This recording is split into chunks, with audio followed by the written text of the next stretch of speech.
यह कहानी ठगों की बस्ती की है। बहुत साल पहले यहाँ से बहुत दूर एक बूढ़ा सौदागर और उसका बेटा अर्जुन रहते थे। एक दिन बूढ़े सौदागर ने कहा, बेटा, ये बहुत अच्छी नस्ल के 2 घोड़े हैं। मैंने इन्हें बड़ी मेहनत से पाला है। किसी ऐसे देश में जहाँ घोड़ों की कमी हो, एक एक घोड़ा 100 अशर्फियों में बिक जाएगा। यहाँ से बहुत दूर दक्षिण में एक ऐसा देश है जहाँ ये घोड़े अच्छी कीमत में बिक जाएंगे। मैं तो अब बूढ़ा हो गया हूँ और सफर भी नहीं कर सकता, लेकिन अगर तुम हिम्मत करो और दूरदराज अनजान देशों में जाओ तो संभव है कि दक्षिण का राजा इन्हें और भी ज्यादा कीमत पर खरीद ले। अर्जुन इस विचार से खुशी से फूला नहीं समाया कि अनजान देश देखने को मिलेंगे, खूब सैर होगी। मगर उसके बाप ने ताकीद की, यह याद रखो कि पश्चिम की तरफ मत जाना। अगर तुम गए तो ऐसे देश में पहुंच जाओगे जहां धोखेबाज और फरेबी लोगों की बस्ती है।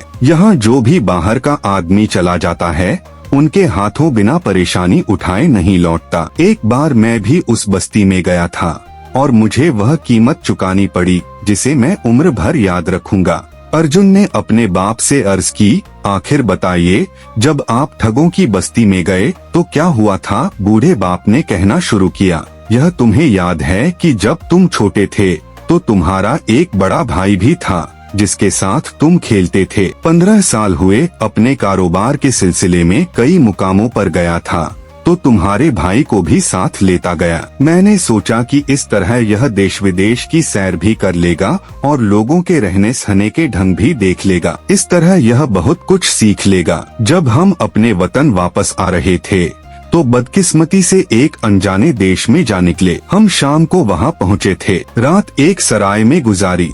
लोगों की बातों से मालूम हो रहा था कि यह वही धोखेबाजों की बस्ती है जिसका जिक्र मैंने सैलानियों से सुना था। अब मुझे फिक्र हुई कि जल्दी जल्दी यहाँ से चले जाना चाहिए। सुबह जब मैं सराय वाले को किराया वगैरह दे रहा था तो मैंने देखा कि सराय वाले का भाई रोता पीटता अपनी किस्मत को कोसता चला आ रहा है। उसने बताया कि उसकी बीवी के यहाँ मरा हुआ बच्चा पैदा हुआ है और यह सब मेरी वजह से हुआ है। यह सुनकर मेरी हैरत की इंतहा न रही। उस धोखेबाज का कहना था कि जब मैं शाम को घोड़े से उतरा तो बहुत जोर जोर से हाँफ रहा था।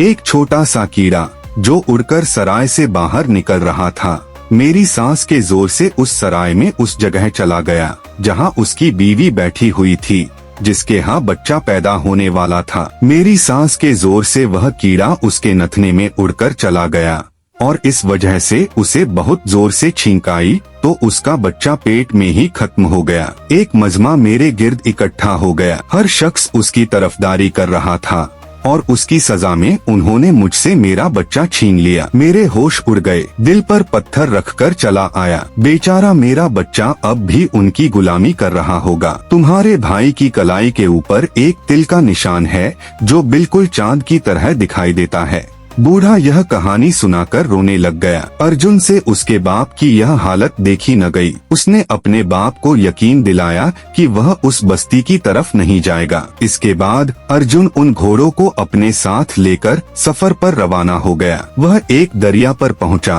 और उसे दरिया पार करना था, मगर उन दिनों दरिया में बाढ़ आई हुई थी। नाव वाले ने उसे उसके दोनों घोड़ों के साथ दरिया पार कराने से इनकार कर दिया और कहा कि अगर वह पश्चिम की तरफ चला जाए तो उसे कोई न कोई बड़ी नाव मिल जाएगी जो उसे नदी पार करा देगी। अर्जुन अपने घोड़ों को लेकर पश्चिम की तरफ चल पड़ा कि जोर जोर से आंधी चल पड़ी। अर्जुन ने छिपने की कोशिश की लेकिन उसे कोई जगह न मिली। उसने देखा कि साथ वाले पहाड़ से धुआं उठ रहा है। वह बड़ी मुश्किल से पहाड़ पर चढ़ गया। उसने देखा कि पहाड़ के दामन में एक बस्ती है। उसे याद आया कि यकीनन यह वही धोखेबाजों की बस्ती है। वह यह सोच ही रहा था कि अचानक एक पत्थर लड़खड़ाया और अर्जुन लड़खड़ाता हुआ उस बस्ती में आ गिरा। खुशकिस्मती से उसे कोई चोट नहीं आई। उसके घोड़े भी भागते हुए उसके पास आ गए। अर्जुन अपने कपड़े झाड़ता हुआ खड़ा हो गया कि एक बूढ़ा आदमी उसके पास आया और कहा, बेटा,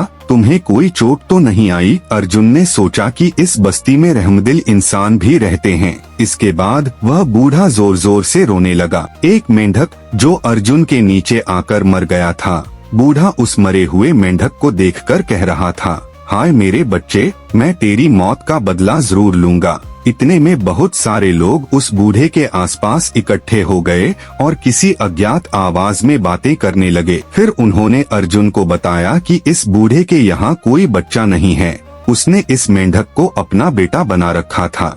अर्जुन घबराया हुआ था, उसे कुछ भी समझ नहीं आ रहा था। उसने लोगों से पूछा कि इस बूढ़े के दुख को कम करने के लिए क्या किया जाए। इतने में बूढ़ा बोला, अपना एक घोड़ा मुझे दे दो। अर्जुन बोला, क्या, एक मेंढक के बदले एक घोड़ा? यह कैसे मुमकिन है? बूढ़ा बोला, क्या घोड़ा किसी के बेटे से ज्यादा कीमती हो सकता है?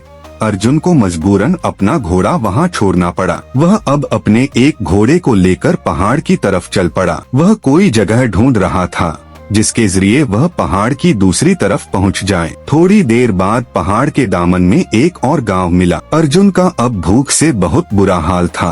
वह कोई घर ढूंढ रहा था जहां से उसे खाने को कुछ मिल जाए। एक घर से एक आदमी निकला जिसकी एक आंख थी। अर्जुन ने उससे खाने को कुछ मांगा तो वह बोला, खाने को कुछ नहीं, मगर पीने को मैं पानी दे सकता हूँ। अर्जुन ने पानी पिया और उसका शुक्रिया अदा करने वाला था कि उसने पूछा, भैया तुम कहाँ से आए हो? तुम्हारे बाप का क्या नाम है? जैसे ही अर्जुन ने बताया, उस एक आंख वाले आदमी ने उसका बाजू जोर से पकड़ लिया और खुशी से चिल्लाया, आखिर तुम मिल ही गए। अब सुनो लड़के, 20 साल हुए मैं व्यापार के सिलसिले में तुम्हारे देश गया था। बदकिस्मती से वहाँ मेरा सारा पैसा चोरी हो गया।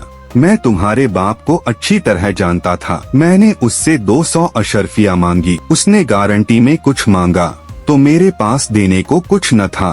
तुम्हारे बाप ने कहा कि अगर तुम मुझे अपनी एक आंख गारंटी के तौर पर निकाल दो तो मैं तुम्हें रकम देने के लिए तैयार हूँ। मुझे रकम की उस वक्त सख्त जरूरत थी तो मैं राजी हो गया। वह मेरी एक आंख निकाल ले गया। उसने वादा किया था कि 1 साल बाद वह आएगा तो मेरी एक आंख जरूर वापस कर देगा, मगर 20 साल गुजर गए, वह अब तक नहीं आया। अब तो तुम मेरे हाथ लग गए हो, अब मेरी आंख वापस कर दो। बाप का कर्ज चुकाना बेटे का फर्ज होता है।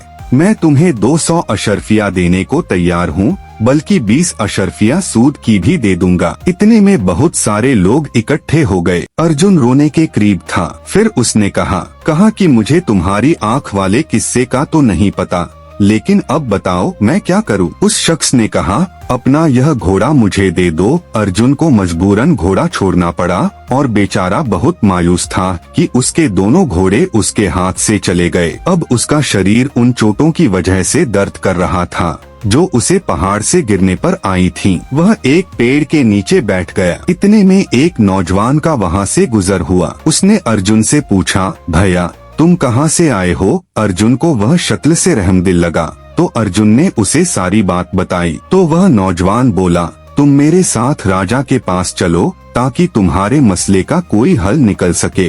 पहले तो अर्जुन हिचकिचाया, मगर यह सोचकर कि अब मेरे पास खोने को रह ही क्या गया है, नौजवान के साथ राजा के महल की तरफ चला। रास्ते में उसने अर्जुन को समझा दिया कि राजा से क्या कहना है। राजा ने अर्जुन की शिकायत सुनकर बूढ़े और एक आंख वाले आदमी को बुलाया। मुकदमा शुरू हुआ। जब बूढ़ा कह चुका कि वह मेंढक जो मर गया है वह उसका लेपालक बेटा था, तो अर्जुन ने अपनी पगड़ी से झट से मेंढक निकाला और कहा, हुजूर, इस मेंढक को मैंने अपना बेटा बना लिया है, मैं इसे पहाड़ के नीचे छोड़ देता हूँ। बूढ़ा पहाड़ से गिरे और मार डाले जैसे मैंने किया था। इस तरह उसका बदला पूरा हो जाएगा।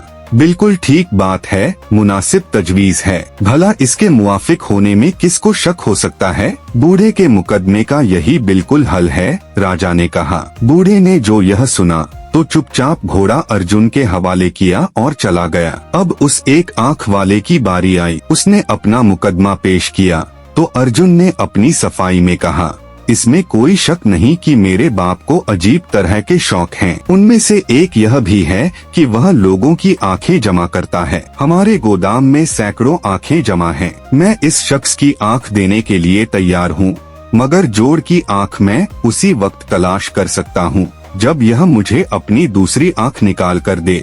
मैं इसकी सही आँख ढूंढकर इसकी दोनों आँखें वापस कर दूं। बिल्कुल ठीक बात है, राजा ने कहा। बस इतना कहने की देर थी कि उस एक आँख वाले ने अपनी खोई हुई आँख वापस लेने में जरा भी दिलचस्पी न दिखाई और घोड़ा अर्जुन के हवाले कर दिया। अजनबी ने अर्जुन से कहा कि मैं तुम्हें इस मुल्क की सरहद तक छोड़कर आता हूँ ताकि अब कोई और तुम्हें दिक्कत न पहुंचाए। रास्ते में वह दोनों आपस में बातचीत कर रहे थे कि अचानक अर्जुन की नजर उस लड़के की कलाई पर पड़ी। उसकी कलाई पर वही तिल का निशान था जो बिल्कुल चांद की तरह नजर आता था। अर्जुन को यह बात पता चल गई कि यह नौजवान ही उसका खोया हुआ भाई है।